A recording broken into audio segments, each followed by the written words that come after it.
Good afternoon and welcome to our quarterly virtual estate planning webinar. We are so excited to have you all today. We had over 400 registrations. My name is Cindy Sherrick and I'm the Director of Donor Relations for the King County Library System Foundation. And with me today is my colleague and friend, Kara McDonald from the Seattle Public Library Foundation. Together, our two library systems are offering these webinars as a service to our supporters and the broader public.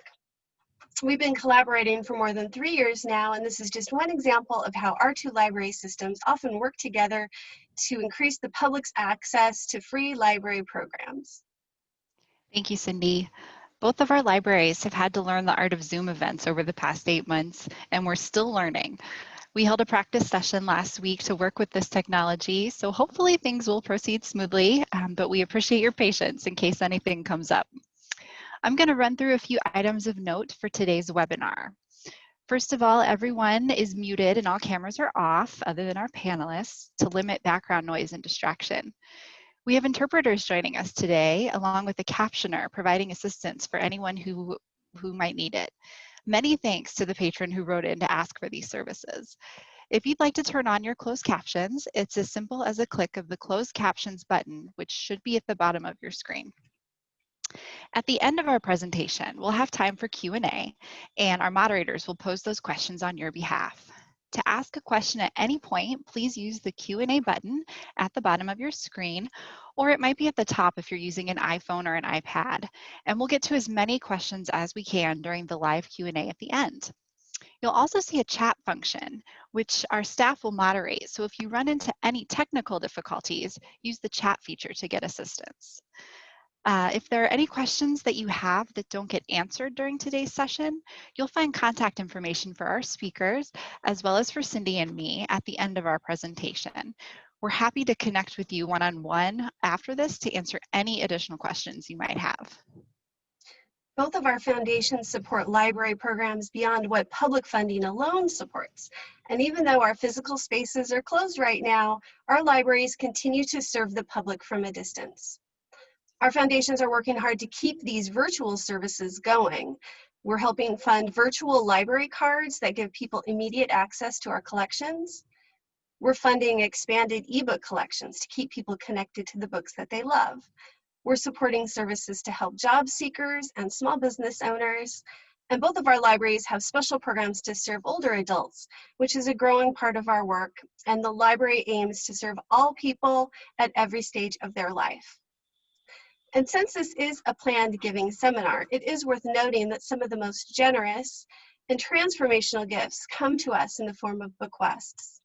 And one example is the estate of a wonderful supporter named Susan Ash. Susan chose to give a substantial gift to both the Seattle Public Library and the King County Library to ensure that public libraries remain strong and vital for years to come. Susan Ash's estate ensures that our libraries can continue serving individuals with the greatest barriers and provide them with every opportunity to succeed. And for many people, planning for the future can be intimidating and confusing, especially at times like this, but it's certainly something that's on people's minds right now. We've learned that Google searches for how to make a will are up 50%. So if you're thinking about this right now, you're definitely not alone. When it comes to estate planning, there are many considerations. There are often legal questions, questions about distribution of possessions, questions about how to leave a legacy gift to a charity of your choosing. Today's speaker will be giving an overview of how best to approach these considerations. The goal of our libraries remains simple: to offer people access to information, ideas, and resources. And that's what we're doing today, making a connection to this wonderful professional who's donating her time and expertise to help you. In addition, both of our libraries have books and materials on plan giving as part of their collections, and both Cindy and I are available to support you should the library be part of your charitable legacy plans. And if we were doing this event in person, we'd have books in the back of the room for you to look through. But since we're doing this virtually, we're going to send everybody a list of e-materials after today's event. And now it's my pleasure to introduce today's speaker. Yvonne Hall is the Managing Director of Investments for the Hall Wealth Management Group. where she provides clients with professional investment advice for wealth management so they understand why and how to invest. Yvonne is a member of the Financial Planning Association, the East King County Estate Planning Council, and the Seattle Estate Planning Council. She's also a member, an active member of Women Business Owners and Washington Women's Foundation, and she and her team are active supporters of numerous local nonprofit organizations focused on creating a better world for women, girls, and their families. And although Yvonne was born in Tennessee and raised in Georgia, you may notice her accent today. She does consider the Northwest her home. She lives in Preston, and when she's not working, she enjoys practicing and teaching yoga. So now please help me in welcoming Yvonne Hall, and we're going to turn it over to her to share her screen and presentation. We'll have the Q&A afterwards. So just one moment while we fire up that presentation.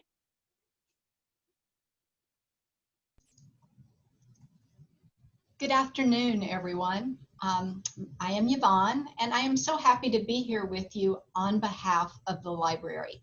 I am a longtime fan and supporter of our public libraries. My mother was a public librarian for many years, and long before COVID, I was aware of their value in our communities. And my guess is that many of you can join me in expressing appreciation for the significant impact positively that libraries are having for all of us individually and for our communities collectively during this truly challenging and unprecedented year. Unprecedented gets used a lot, but somehow in a global pandemic, it does appear to be the right word. So I love the libraries. I love what they do, movies, books, educational programs. We couldn't exist as a society and community without them. So I'm very happy to be here today to talk to you about estate planning basics. Now, if you were watching the rolling part at the beginning, you already know the answer to one of the questions that I would ask you, which is what percentage of people today do not have an estate plan? And the answer, as you saw, was 70%. I would also ask you if you realized that everyone has an estate plan. And the subtlety there is the fact that if you don't do one for yourself, the state that you reside in will do one for you. The catch is that what they do for you may not match what your goals and objectives might be. So let's clarify a little bit what I do and what I don't do, because I lead a team of financial professionals. We are not legal or tax advisors. So if you have an expectation for understanding details about sophisticated trust and estate planning techniques or specifics for your situation, may or may not be very helpful on some of that. But we work with clients on the planning aspects of their financial lives. Okay, when can they retire? How much money can they spend? How much do they need to save? Are they on track? What are the many different goals that they have? And estate planning is one of those goals. What is the legacy that they're trying to leave, and what are the tools available to support them?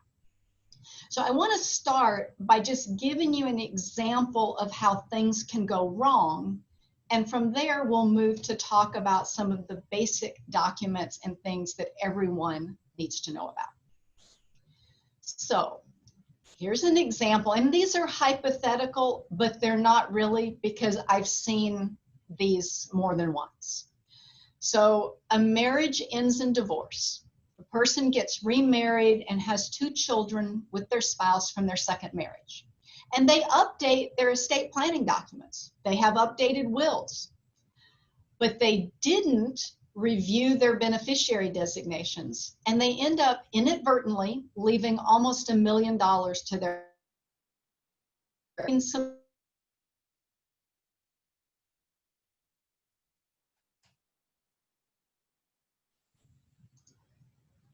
I just got a notice that Zoom quit on me. I think I'm back. Let me go back to screen sharing here.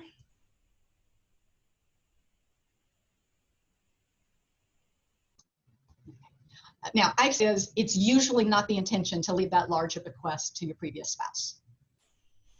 Second scenario that has happened that happens frequently is you have a single parent and they're young.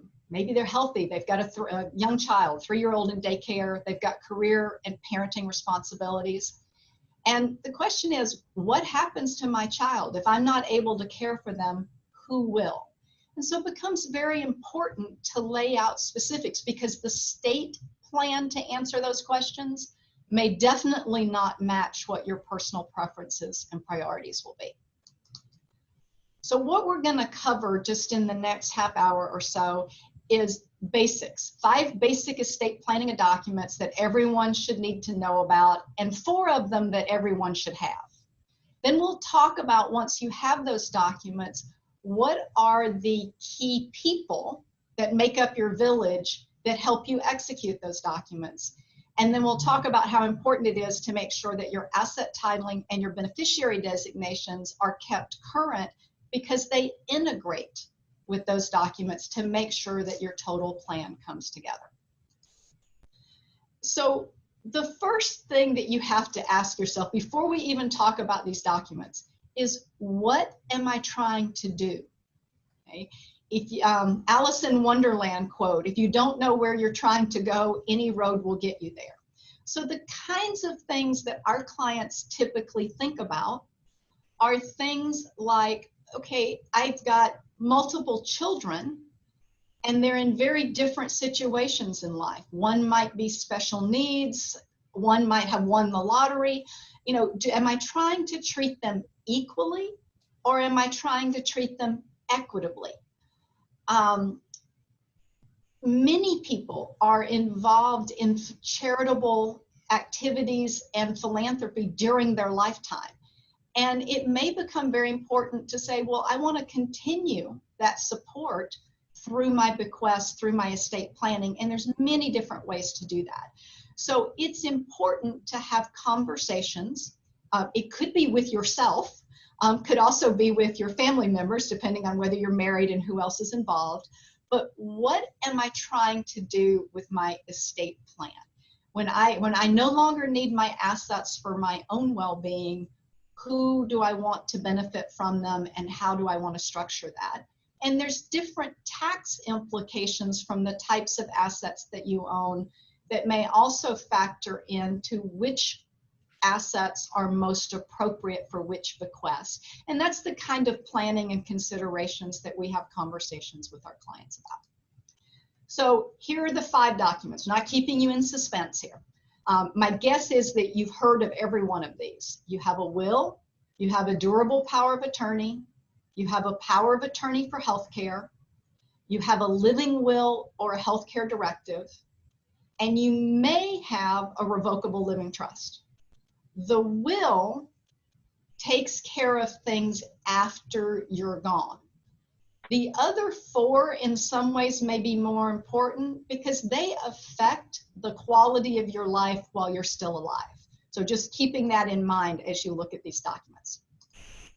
So a will provides directions about who gets your property that is covered by the will, and not all of your property may be, but provides directions about who receives that property after you die. It appoints an executor that will pay your final expenses, pay any taxes on the estate, and then distribute the covered property per your instructions. The will also allows you to appoint a guardian for minor children. And this is really important because it's the only place that you get to do this. And if you're wanting to leave assets to your minor children, it should also include an ongoing trust provision, because in many states, minor children cannot own and inherit assets outright. The durable power of attorney lets you give the power to make legal and financial decisions for you to someone that you trust. It can be effective immediately, or it can spring into effect in the event of your incapacity, but you get to choose. An important note is that you should always name more than one person. You may have a primary, but you should always name contingent agents as well. It's really common to have spouses name each other, But the issue there is spouses are frequently together. They may be similar in age. If both of you are incapacitated, or heavens forbid, if your spouse passes away and you're incapacitated, you want to have those contingent agents named as well. The power of attorney for healthcare does the same thing that the durable power of attorney does, but it's around medical and healthcare decisions. And once again, primary and contingent are important. And we'll talk a little bit more about these in a moment. The living will or healthcare directive lets you give input to your power of attorney, to your medical professionals about what sort of decisions you would like them to make. The directive itself doesn't give someone the power to make, for example, end-of-life decisions for you. So it's those documents that work together that determine, that give you the best chance of having your wishes and desires honored. Now, a revocable living trust is an optional document. Those first four really are mandatory and important for everyone. But with a revocable living trust, you can be both the trustee and the beneficiary, and as long as you're alive, it's infinitely changeable. Once you pass away, it becomes an irrevocable trust. You name successor trustees. Once again, people will frequently name a spouse, but if the spouse is incapacitated or if you pass away close together, you will want to have a successor trustee named. These are popular and attractive to people because they avoid probate. Assets that are titled in the name of the trust, and we will talk about that. If the trust does not own the assets, it is not covered by the trust. So avoiding probate varies in significance depending upon your situation. If you own property in multiple states, avoiding probate can be very attractive. If you live and reside in a state that has very expensive probate, it may also be attractive. There are reasons that it may also be attractive in Washington state, but the general input that I get from the estate planning attorneys that we work with and know is that Washington's probate process is pretty simple and relatively cost effective. So that reason alone might not be sufficient to make a revocable trust necessary in Washington. It's going to vary by your individual situation. So you've got your documents. Now you need key people identified in each of those documents to help carry out your wishes. So you could have as many as 6: an executor for your will, a guardian for your children, an agent for your durable power of attorney, an agent for your health care, and a trustee for your trust. And you could literally have all of those.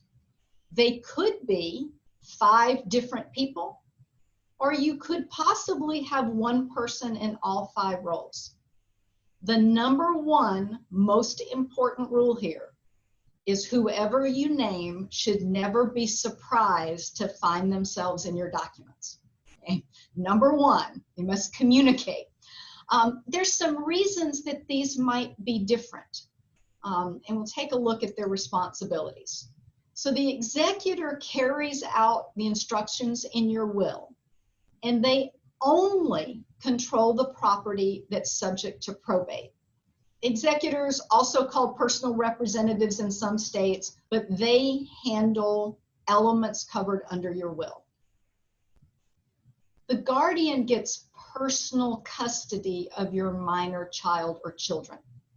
Okay? Having a will is the only way you get to designate a named guardian. Without this, court proceedings are required. It's expensive, and heavens forbid if there are people who disagree about who the guardian can be, it can end up being very stressful and contentious. An important note, the appointment only becomes effective if both parents have passed away. Okay? And as you might expect, the people that you might want to nurture and love your children and help raise them may or may not have the financial savvy, or you may not want them spending the time on some of the financial aspects. So they're not always the same person as the durable power of attorney. The durable power of attorney has to act solely for your benefit. They act as a fiduciary. They're basically your attorney, in fact, and they need to be someone that you trust. You might name a corporate agent to work in partnership with them, but many people feel like an individual that knows their family, their situations, to be able to make some judgment calls within their scope of decision-making authority is helpful. Now, so you've got your durable power of attorney, which is your financial savvy, organized person, okay? That is not automatically your oldest child, which, by the way, some people do. It's they're my firstborn child, they're going to be my durable power of attorney. Take a time to look at the skill set. So with your medical decisions, you may want a different skill set. It may be geographically driven, okay? The person that lives closer to you, that could go to doctor visits with you, and so forth, may be the best person. They cover the entire spectrum of medical care, from routine matters to end-of-life situations. If you have some specific preferences about maybe not lingering, if you're in a terminal state, you may not want your most soft-hearted, tender-hearted, emotionally invested relative in charge of that. It may be really hard for them. So there's actually some merit to considering someone that might love you dearly but be a little bit removed. All of these factors play into making those decisions. And then with your trustee, when you're incapacitated or passed away, your successor trustee will take over. They can only manage property that is owned by the trust. And then after your death, the successor trustee carries out the instructions that you've laid out in your trust. So some of the trust only exist for a very short time after the grantor passes away, just long enough to distribute the property. I want half of it to go to the library, half of it to go to my kids. It's distributed, it's done, and there is no more trust. Other trusts can actually continue for a long time if they're in existence to, for example, provide care for maybe a child that has some special needs. And there might actually be special needs trusts that get set up as a part of this. So there are reasons that it could be in effect longer, in which case the trustee would be in effect longer. If you have assets that are not titled in the name of your trust, there's nothing for your trustee to do. Okay, so it's important that you follow through on the implementation. So you have your documents, you have your trusted village, whether that's 1 or 2 people or whether it's 6 people. Then you've got to look at how are my assets owned and what are my beneficiary designations. And we'll start to kind of lay out why that matters. If you own assets in your individual name, they're covered by probate and they'll pass through probate. But if you own assets in any of these other 3 manners, the revocable living trust, the beneficiary designation, or the joint tenancy with rights of survivorship, that doesn't go through probate and your will not cover them. So asset titling matters because it determines who's in control, what document governs the rules, and how do the assets get distributed. So individual name, under probate, the executor of your will is in charge, and the terms of your will determine who gets what, and those assets are distributed after the probate process. If you have assets that are titled in the name of a revocable living trust, the trustee is going to control those assets. The terms that are laid out in the trust document will govern those assets, and that the trust will determine how they're distributed. Assets that have a beneficiary designation, and we're going to talk about those because there's a lot of them, they're not covered by your trust or your will. They pass directly to the beneficiary, governed under the terms of the contract, and they can pass fairly quickly. And joint tenancy with rights of survivorship is a titling aspect that's governed by property law and the assets pass directly to the survivor without going through probate. So it can get very complicated if you have assets that are titled differently and governed by these different rules. People frequently say, oh, I have a will, I've got everything taken care of. Look at this list of assets that are not covered by a will. They are governed by beneficiary designations. So retirement plans through your employer, and this includes current employer, and it may include previous employers if you had a vested retirement benefit. Your IRAs, your Roth IRAs, annuities, life insurance, okay, all have contracts that designate beneficiaries. There's also transfer on death accounts, deferred comp, stock options. The list is extensive. So a lot of times people will update their will or update their trust, and they'll check it off and say job done. And it's really important to review these designations periodically and make sure that they accurately reflect. And many of these assets, by the way, are a great choice for charitable requests and charitable designations as well. There's some tax issues in their efficiencies, and the fact that they pass directly via contract. It can all be very simple, and they may be assets that you want to consider as you look at your charitable intentions. But it's a good reminder, life event changes. You get married, you get divorced, you have a beneficiary that passes away. These are all reasons that you may want to make changes to some of these contracts. Okay. So I want to kind of try to wrap this up so that we have time for some questions that you all may have. Bottom line is every adult, and by the way, this includes adult children as well. Every adult should have a will, a power of attorney, a healthcare power of attorney, and a living will or healthcare directive. Okay? And they also want to check their beneficiaries with retirement plans at work, 401ks, things like that. You want to spend some time to choose the right people to carry out your estate plan. There is no answer to, well, you always name a child, or you always name your oldest child, or you always name the child that lives closest to you. You really want to look at the skills that are required, what you're asking them to do, and what's going on in their life stage, okay?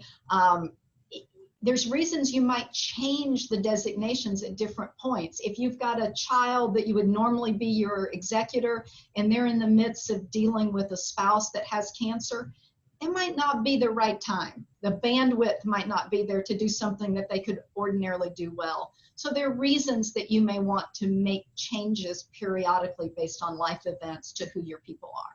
You want to coordinate your documents, your asset titling, and your beneficiary designations. Without those three together, you have an incomplete plan that could have unintended consequences. And then estate planning, like most planning in life, is not one and done. It never is. You will have changes in your circumstances that will affect it. You could move to a different state, for example. Your beneficiaries will have changes in their circumstances. One of them wins the lottery. Maybe they don't need an inheritance for you. Maybe you want to increase your bequest to the charities that you love and care about. So there's a lot of reason. You may buy new property, okay? And so then that needs to be titled correctly to support your plan. If none of that happens, there may be changes to federal and estate tax laws that may also affect your consideration. And I'll just lay these out there so that you know. For 2020, the Washington State estate tax exemption is $2,193,000. And the federal estate tax exemption is $11,580,000. Notice that the state and the federal are different, so there's a decoupling there, which means that there's planning on both fronts that you may want to do. Presumably those increase with inflation. I know the Fed will be 11.7 in 2021. I'm not sure about Washington State. But if nothing changes in 2026, the federal level goes back down to $5 million per person. So there's a changing landscape that, depending upon the size of your estate, you would also want to revisit. So we encourage clients to review these on a regular basis. We're always reminding them of their beneficiary designations and titling. If nothing else has changed, at least every 3 to 5 years, you probably want to do a review of your documents and make sure that you have the right people and that you have the right beneficiaries named in order to carry out what your objectives are at that time. So with that, I'm going to stop the screen share and ask Cindy and Kara to come back, and we can see if we can have some questions that I might be able to answer for you.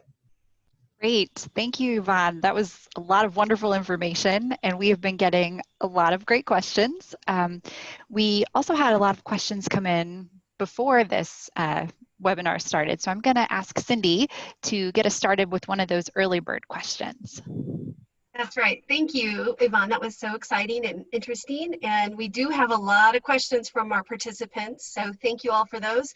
One of the questions that came in first before the event was explaining the role between a wealth management team advisor in the estate planning process.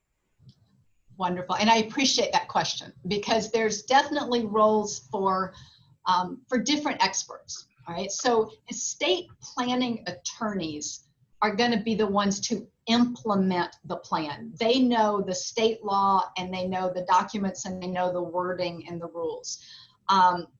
Tax professionals are going to have great insight on the taxable impact of various bequests and various aspects of the plan.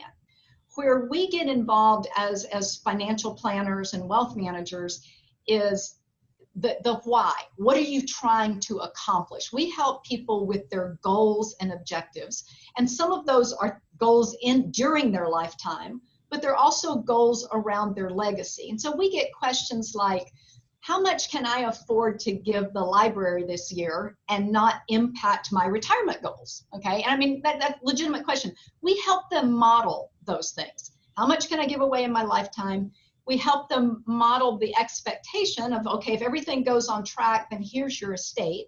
We can help them identify when estate taxes may be an issue. And then understanding what they want to accomplish, we can also help them look at, okay, here's your beneficiary designations, here's your titling. We have a client that says, oh, I have a trust. Well, we will notice, okay, you have a trust, but none of your assets with us are titled in the name of the trust, so there's a disconnect there that needs to be addressed. So we help with the why are you doing this and what are you trying to accomplish, and then we can help them with a net worth statement. We can help them with a statement on how things are titled, so that when they use the wonderful tools that are online free from the library, or when they talk to their estate planning attorney, they're better prepared to tell them what they're trying to do, so that then the people that charge by the hour can then be more efficient with that time to help them get the implementation completed. Okay. Thank you. Thank I have another you. one, Kara. Yeah, go ahead. This came in from Suzanne. She wanted to know what happens to her email account after her incapacity or death. Oh, you know, it's important that you ask that question. I don't have the answers to it because it's going to vary by state law, but social media ownership, privacy, et cetera, is an important issue that's evolved in recent years, as you might expect. So Facebook accounts, you know, Twitter accounts, et cetera, email. You want to be able to share passwords. So you want to take a look at, you know, you could leave somebody in charge of them. If they have no way to access them, it's not very helpful. And that would be what is the state law that governs that in order to ensure that someone has responsibility to take care of that for you. Great, thank you. There have been a couple of questions coming through in the live Q&A about when and whether a will is really necessary. For example, if you want your estate divided equally between survivors, or if you have no children or other dependents and just want to leave everything to your spouse and that's documented, do you really need a will? Almost always. Yeah. Because I mean, I'm trying to, if you say always, then somebody will go, oh, there's always an exception. Sure. It doesn't have to be complicated, but your spouse could predecease you. And so then what happens? And this is a great opportunity. If you don't have children or heirs that you're trying to leave things to, this is where you get to look at the causes that make your heart happy. This is where you get to look at the library foundations, the Humane Society, you know, the things that matter to you. And that contingent beneficiary, my spouse has predeceased me, nobody needs the money. Leave it to charity, and you don't have to worry about any estate taxes. It's simple, it's clean, but it's important to do that.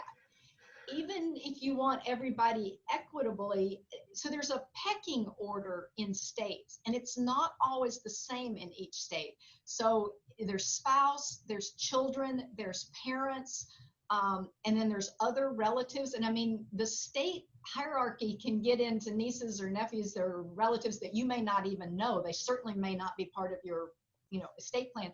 So you can't assume that your state defaults will be the same as what you would like them to be. So it's almost always better, I would say it is always better, to make sure that you have a will that expresses your specific wishes. And then you still want to make sure the beneficiary designations are there and in sync with that as well. So I would say, yes, you still need a will. Okay. Thank you. Another question we have here is, if your entire estate will go to charity, yay, do you still need a trust in the state of Washington? It depends on how your assets are titled that you're leaving. So if all of your assets are in your 401k, your IRAs, and life insurance, then you don't need a trust, because all of those assets pass by beneficiary designation. And you name the library foundation as your beneficiary, and you pass away, and it gets distributed to the library foundation, and there's no need for a trust. If you own taxable assets, okay, you own real estate, you own a non-tax deferred account, then it neither needs to be, it could still be in your name, and you need a will that says, I leave this to the library, to whatever my charity is. Or if you do own those assets in the name of a trust, then you still need a trustee in order to distribute them. But there's not, because you want assets to go to charity, does not automatically mean that you need a trust. Does that, Hey. I hope I answered that. I mean, there's some variables there, but simpler is better. Of course. Cindy, did you have any other, the pre questions? Yeah, I do. What are some key considerations in selecting who you choose to serve as your executor, your power of attorney, or your trustee? Awesome. And so I addressed that a little bit, and I welcome the opportunity to address it a little more in depth. As I mentioned, if anyone's ever served in any of those roles, they already know what I'm about to say. It's not a nice thing to do. It's not a gift. You are not doing anyone a favor by naming them as your executor or your trustee. It's a lot of work and a lot of responsibility.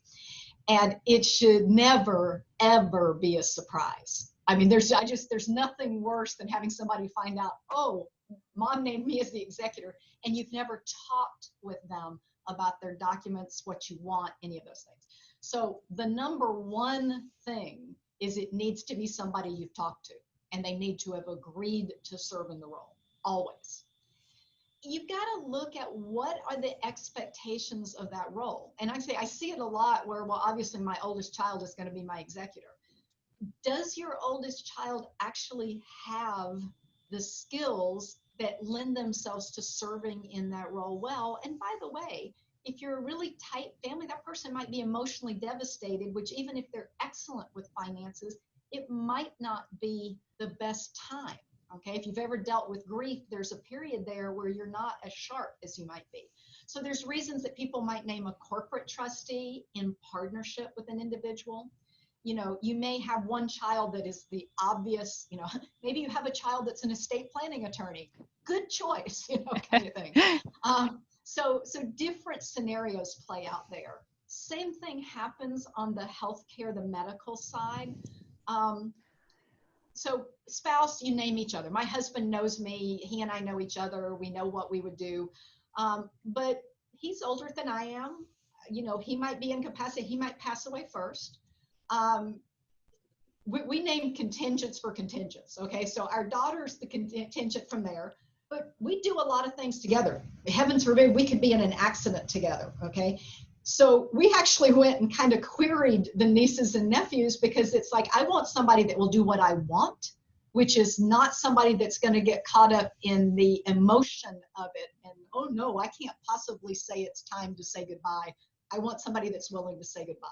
So having those conversations as a family, and then knowing who's in the right space to make those kind of decisions can go a long way to making sure you have the right team. And the person that you want as guardian for your child may not remotely be the person that's best at managing the money. It could be, but it's not an assumption. So you really want to look at the roles and the complexity and the choices that you have, and name the right person for each responsibility. And you always want them to know about it and be part of the conversation. Absolutely. Thank you. Someone has asked, referring to the 4 documents that you mentioned that everyone should have, how do we go about getting those? So I believe that the library has a phenomenal free software program that can help with that. And I'm going to let you elaborate, but I think it's Free Will is one that they can access through you. And then obviously an estate planning attorney can also, I mean, they typically do a package of those documents and put those together for you. But please tell them more about Free Will and how to access that. Sure. Both King County and Seattle Public are partnered with an organization called Free Will, and that's something that we will be sending you information on.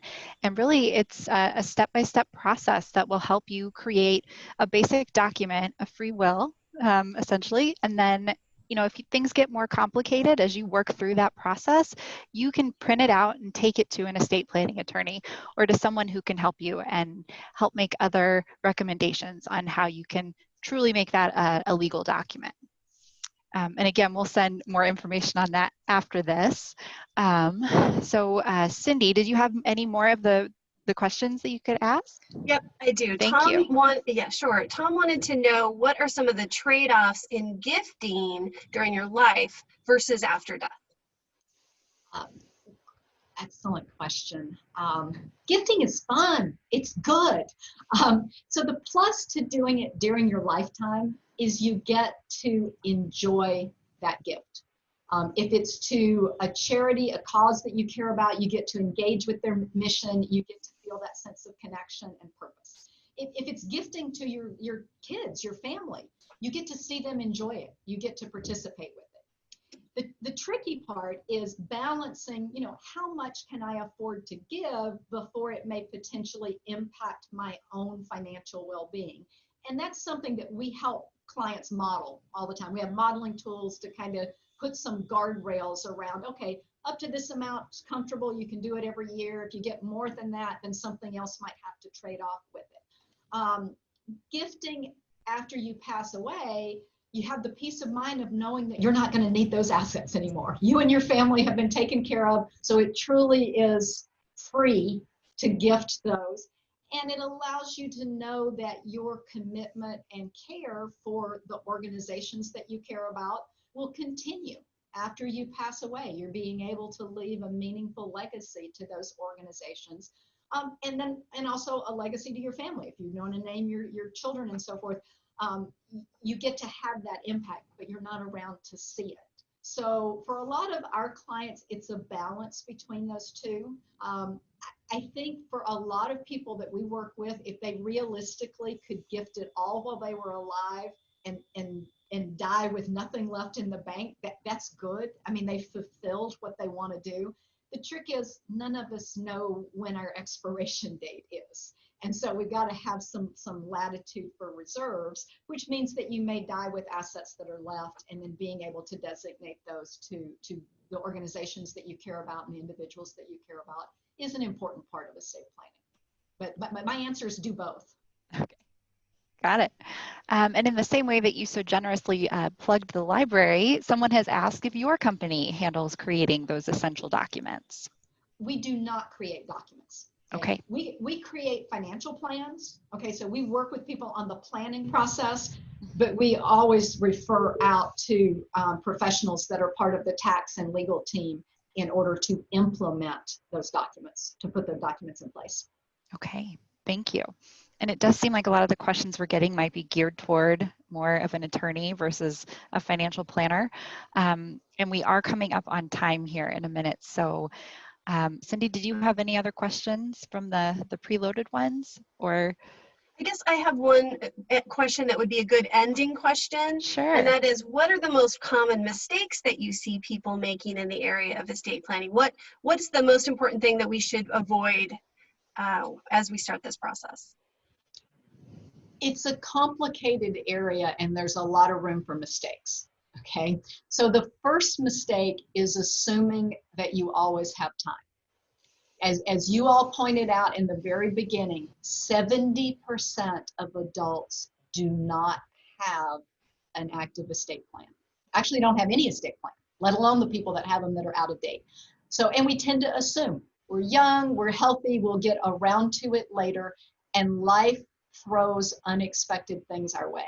So number one mistake is assuming that you always have time. Now you guys got a great turnout today. I'm thinking COVID has people at home and maybe they're paying more attention. So I'm hoping that we sit, one plus that could come out of this year is seeing that percentage drop. If we could see 70% go down to 55, that would be phenomenal. I mean, let's move the needle down. So that's number one mistake. Number two is thinking I have a will, so that takes care of everything, and not understanding all of the assets that they may own that are not covered under that will. Implementing documents without the titling issue, okay? I've seen people, oh, I have a trust, and we go, how can you have a trust? Nothing that you own with us is in the name of the trust, so it's not covering what you think it's covering. So the integration, updating the beneficiary designations is one that frequently gets missed, and the tales of leaving assets to an ex-spouse, that's not made up. That happens all the time. So the periodic reviews, the titling, the beneficiary designations, you know, there's unintended consequences. You know, you can say, okay, I want to treat my children equally, so I'm going to do equal shares. And maybe you set that up when they're all young and now they're older, and one of them won the lottery, one of them owns his own business, and one of them's a special needs child. You may not, and one of them's a school teacher, you may not want to treat them equally. That may not be your actual intention, but that could be what happens, you know, with it. And so just, you know, reviewing it periodically and making sure that what you have in place fits your circumstances today. And like I say, it's not like it takes a lot of time. It's not like you got to do it every 6 months, but every few years a review is good. But you got to have the documents in place first to review it. Great. Okay, that was a great question to end on, and I know we didn't get to everybody's, but we're going to send out contact information after this along with a recording of this session so you can review it, and we will send resources as well for those unanswered questions. And my email's part of that, and I would just say, you know, once again, if you've got specific questions about documents and sophisticated trust, I'm not going to be able to answer them, so I'll tell you that up front. But otherwise, if you've got general questions, I'm happy to get emails on those and be happy to respond. Thank you so much. We're so grateful for your time and your expertise today. And I want to thank everybody who came everybody who was a part of this virtual event, sponsored by both of the library foundations for King County Library System and for the Seattle Public Library. And one final note, you know, we do want to remind you that a charitable bequest is one of the most meaningful ways you can support your library. And as Yvonne mentioned, we do partner with Free Will. There's a link in the chat, but there will also be an email follow-up from Kara and I. It is online resource to write a legally valid will or trust. It's 100% free. The tool is available online. It takes less than 20 minutes and it's valid in all 50 states. That's for a basic will. If you have a more complex estate plan, you can print out a set of documents to take to an attorney. So watch that email for the follow-up there. Of course, if you have any additional questions and want to continue the conversation, please reach out to Kara or myself. Our information will be in that follow-up email. And finally, one last thing, we will send you a link to a survey. We want to know what it is that we're doing right, what we can improve upon. So please fill that out. And then finally, thank you all for coming, and please do take care, and we'll see you next time.